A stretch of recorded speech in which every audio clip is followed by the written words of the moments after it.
You've been using ha ha ha and ha ha ha your whole life.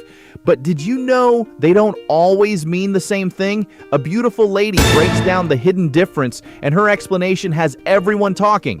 Like and subscribe if you completely agree. Yung sound niyo, ha, ha. Hindi na totoong masaya. Parang medyo suspicious siya. Or, pwede din siya na sarcastic. Ha, ha, ha. Or minsan naman, pag may nalaman. Halimbawa, meron kang nagugustuhan, tapos hindi niya alam na gusto mo siya. May gusto siyang iba, hindi ka ni-crush ka man.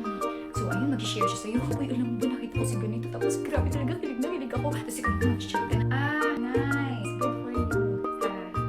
Oh, ganon. Sarcastic. Ako, ang kachat ko, ino-overthink ko yun. Alo, feeling ko hindi siya masaya talaga. Nakachat ako. Alo, galit ba siya?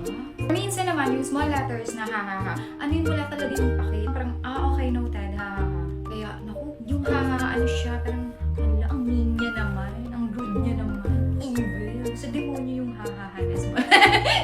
Oo, ganun talaga. Kahit tumawa ka lang ng ha na small letters, ay naku, hindi. I-interpret mo na yan ang ganun demonyo.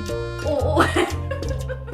Bakit? Makaganti lang. Kami nga nung bata kami, sayaw-sayaw lang kami. Asi, re, ha, re, ala, sa demonyo yan, yung sinasayaw. Oh, ano, kayo din. Ngayon kami na yung trendtime, kami na yung ganyan. Kaya kung naghahala ka, hindi.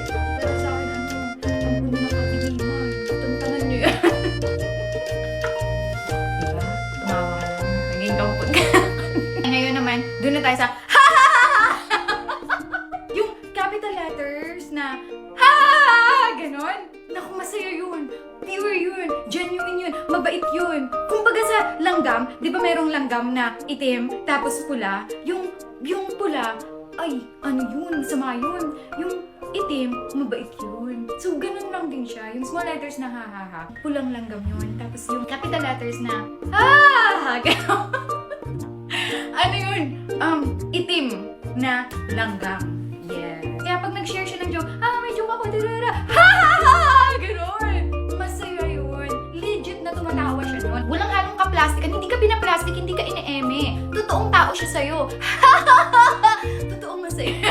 Totoong masaya siya. Dapat ma-appreciate mo yung tao na, kasi genuine siya. Nasisiyahan siya sa'yo. Gusto ka niyang kausap, nag-enjoy siya na kausap ka, ganon. Pero kung, ay hindi. See the difference? Dapat capital talaga. Compare dun sa isa na, masaya! Eh, hindi. Parang galit na yun. Parang yun. Masaya lang. Tapos yun na. Alam yun yung difference. So, para maging mabait kayo, Pero kung gusto nyo, masama lang talaga kayo,